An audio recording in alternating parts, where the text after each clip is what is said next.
Today we're going to talk about making an Indian lamb curry.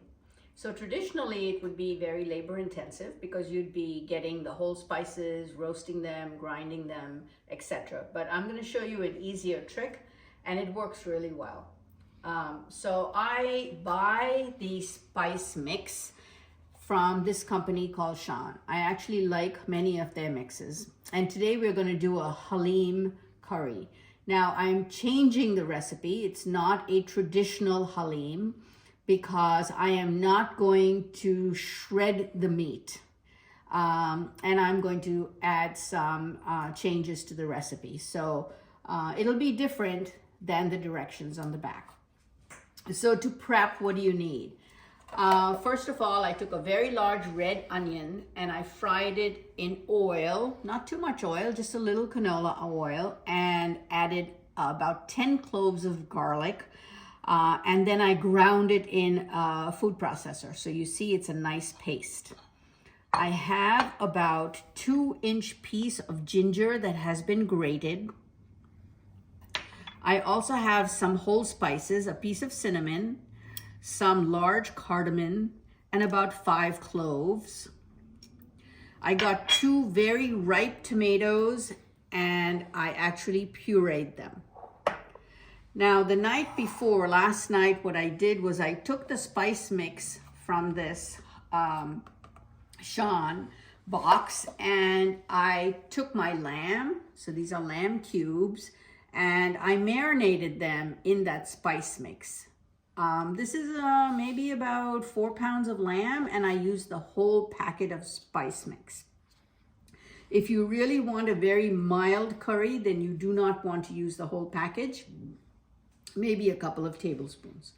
Now, another thing in here are going to be these very special types of lentils. So let me show you what lentils I'm going to put.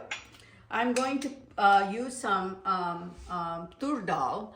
And you can buy this on Amazon. It's available all over the place. Now, tur dal is very oily, so I am not going to rinse it. I'm going to use about a 1/4 cup of that. But I am going to use masoor and moong dal. So I'm just going to put that in water. And I'm going to use a 1/2 cup of chana dal. Now, what is chana dal? It really is chickpeas that are dried and split in half, okay? So I'm gonna do that, and then I'll add this at the end.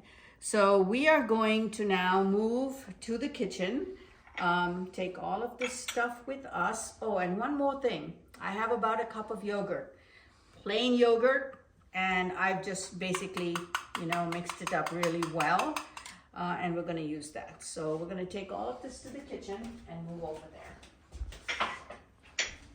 Okay, the first thing I'm going to now heat a pot with a little bit of canola oil, and what I'm going to add to it is the onion garlic paste.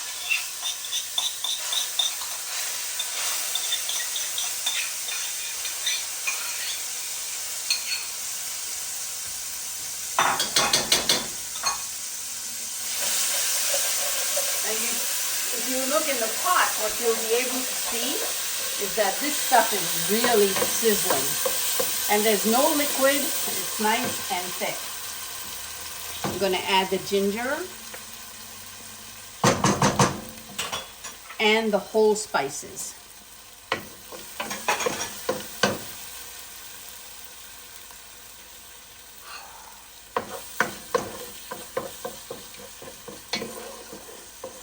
Okay, now I'm going to start adding the meat.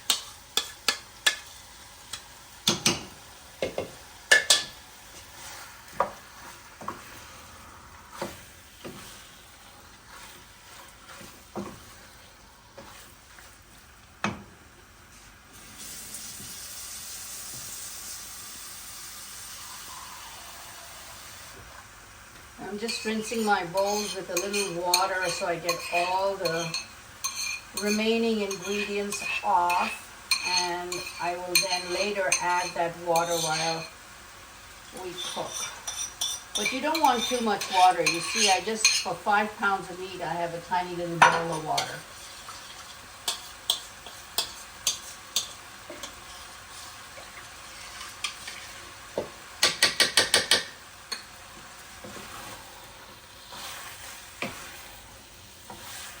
So this is really nice and dry. I'm constantly stirring it to make sure it's not burning at the bottom. I'm now going to add my tomatoes.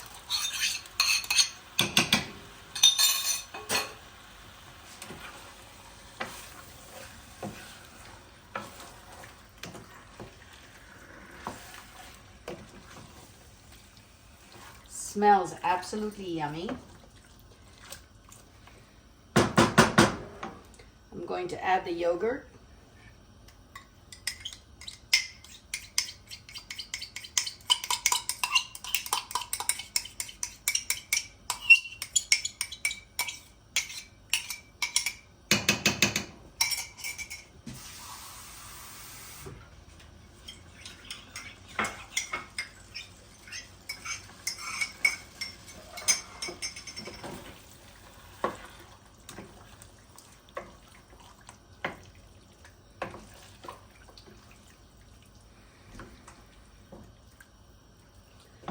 All right, now I am going to add my dal.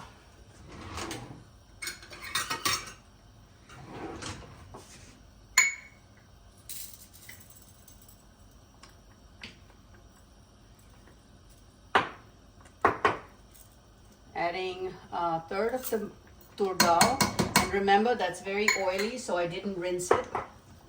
And I'm going to drain the dal that I put in water.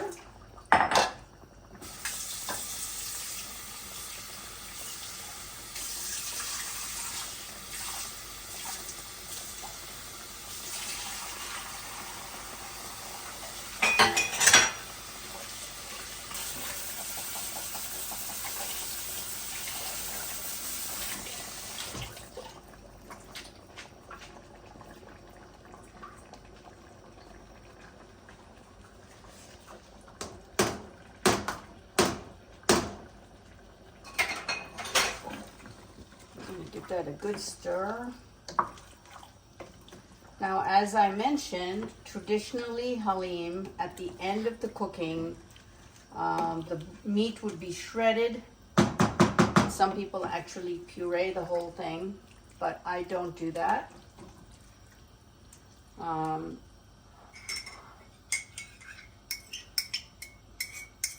And I'm not going to add a ton of water. You want this curry to be really thick, not all watery.